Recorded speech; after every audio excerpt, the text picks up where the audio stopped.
പിതാവിൻ്റെയും പുത്രൻ്റെയും പരിശുദ്ധാത്മാവിൻ്റെയും നാമത്തിൽ ആമേൻ. പ്രിയപ്പെട്ട സഹോദരങ്ങളെ, നല്ല പ്രഭാതത്തെയും നല്ല ദിവസത്തെയും ഓർത്ത് നന്ദി പറയുന്നു.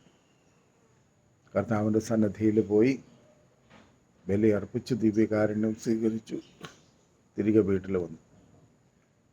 ഈ കഴിഞ്ഞ ദിവസങ്ങളിൽ രണ്ട് പുരോഹിതർ, രണ്ട് ധ്യാന ഗുരുക്കന്മാർ ഇപ്പോൾ ലോകത്ത് സംഭവിക്കുന്ന, പ്രത്യേകിച്ച് ഭാരതത്തിൽ സംഭവിക്കുന്ന ഓരോ കാര്യങ്ങളെയും മനസ്സിലാക്കിയിട്ട് അവരിങ്ങനെ പറഞ്ഞു, വല്ലാത്തൊരു അവസ്ഥയിലൂടെ സഭ കടന്നു പോകുന്നു. അതുകൊണ്ട് എല്ലാവരും ഒരു 10 നന്മ നിറഞ്ഞ മറിയമേ ചൊല്ലി പ്രാർത്ഥിക്കണം. അത് സോഷ്യൽ മീഡിയയിൽ എടുത്തിട്ട് പലതരത്തിൽ അതിനെ വ്യാഖ്യാനിക്കുന്നു. എന്താണ് കാര്യമെന്ന് വെളിപ്പെടണം, അങ്ങനെ പറഞ്ഞു തരണമെന്നൊക്കെ പറഞ്ഞ്, എന്തെങ്കിലും ആയിക്കോട്ടെ, ഒരു നല്ല കാര്യമല്ലേ അവർ പുരോഹിതർ പറഞ്ഞത്. തന്നെയുമല്ല, ആത്മരക്ഷയ്ക്ക് വേണ്ടി ഇറങ്ങി പുറപ്പെട്ടവർ ദൈവജനത്തിന് വേണ്ടി പ്രവർത്തിച്ചു കൊണ്ടിരിക്കുന്നവരല്ലേ. പക്ഷേ എനിക്കൊരു പരാതി പറയാനുള്ളത്, ഏറ്റവും കുറച്ച് കളഞ്ഞു എന്നാണ് ഞാൻ വിചാരിക്കുന്നത്.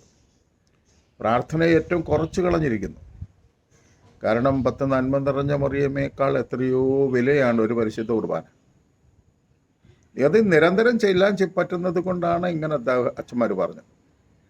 എന്നാൽ അതായിരുന്നില്ല വേണ്ടത്. പരിശുദ്ധ കുർബാനയാണ് ലോകത്തെ ഏറ്റവും വലിയ ആരാധന. ഒരു പരിശുദ്ധ കുർബാനയ്ക്ക് വേണ്ടി 13 കൊല്ലം ഒരു വൈദികൻ പഠിച്ചിട്ടാണ് ഒരു ബലി. അത്ര ആഴമായ പഠനവും ബോധ്യവും കിട്ടിയിട്ട് വേണം പരിശുദ്ധ കുർബാന അർപ്പിക്കാൻ.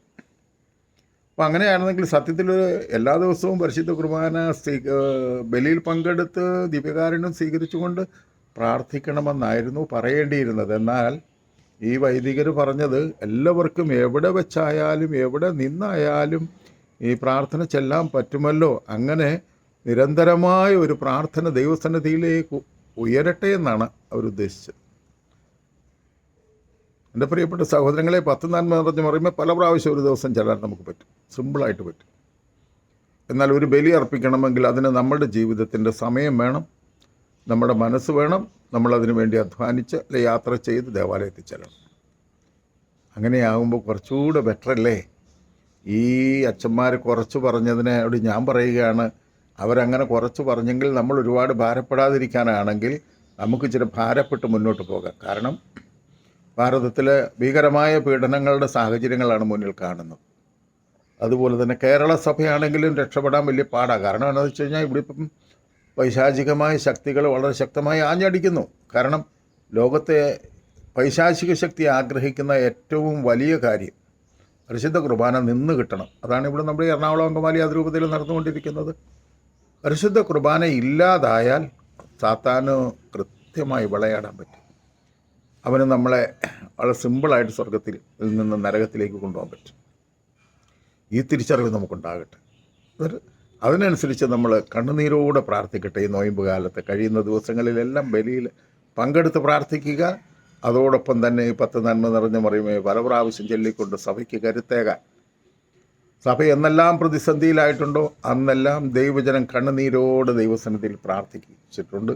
അങ്ങനെ അല്പം കഴിയുമ്പോൾ അതിൽ നിന്നെല്ലാം പുറത്തു വന്നിട്ടുണ്ട്.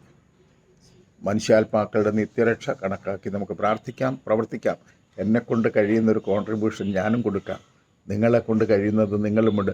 എല്ലാവരും കൂടിടുമ്പോൾ ദൈവത്തിൻ്റെ മഹത്വം നമ്മുടെ ജീവിതത്തിലും സഭയിലും നിറഞ്ഞു നിൽക്കും. പിതാക്കന്മാർക്ക് ആവശ്യമായ ശക്തിയും ബലവും കൃപയും അനുഗ്രഹവും അഭിഷേകവും കിട്ടും. അതിൻ്റെ ഒഴുക്കിലൂടെ നമുക്ക് നമ്മുടെ ജീവിതത്തെ ബലപ്പെടുത്താൻ കഴിയുന്ന എല്ലാത്തരം നന്മകളും ഉണ്ടാകും. ഭൗതിക നന്മകളെക്കാൾ ഉപരിയായി സ്വർഗം നഷ്ടപ്പെടാതെ ജീവിക്കാനുള്ള സാധ്യതയുണ്ടാകും. അതുകൊണ്ട് ഈ 2 വൈദികരോട് ചേർന്ന് പ്രാർത്ഥിക്കാം. ബലിയിൽ പങ്കെടുത്ത് നമുക്ക് കർത്താവിന് നമ്മുടെ ജീവിതം തന്നെ സമർപ്പിക്കാം. അങ്ങനെ സഭയെ വിശുദ്ധീകരിക്കാൻ, നമ്മെ വിശുദ്ധീകരിക്കാൻ ദൈവത്തിൻ്റെ പരിശുദ്ധാത്മാവ് എന്നെയും നിങ്ങളെ സഹായിക്കട്ടെ. ആമേൻ. പിതാവിൻ്റെയും പുത്രൻ്റെയും പരിശുദ്ധാത്മാവിൻ്റെയും നാമത്തിൽ ആമേൻ. ഈ നല്ല ഞായറാഴ്ചയുടെ എല്ലാ നന്മകളും ആശംസിക്കുന്നു. ഒന്ന് ഷെയർ ചെയ്ത് സഹായിക്കണം കേട്ടോ. പ്രിയപ്പെട്ട സഹോദരങ്ങളെ, ഇതൊന്ന് ഷെയർ ചെയ്ത് സഹായിക്കണം. നിങ്ങളുടെ കമൻറ്റുകളിലൂടെയൊക്കെ ഇടേ, നിങ്ങളുടെ അഭിപ്രായം കൂടെ ഞാൻ അറിയട്ടെ. ഓക്കെ.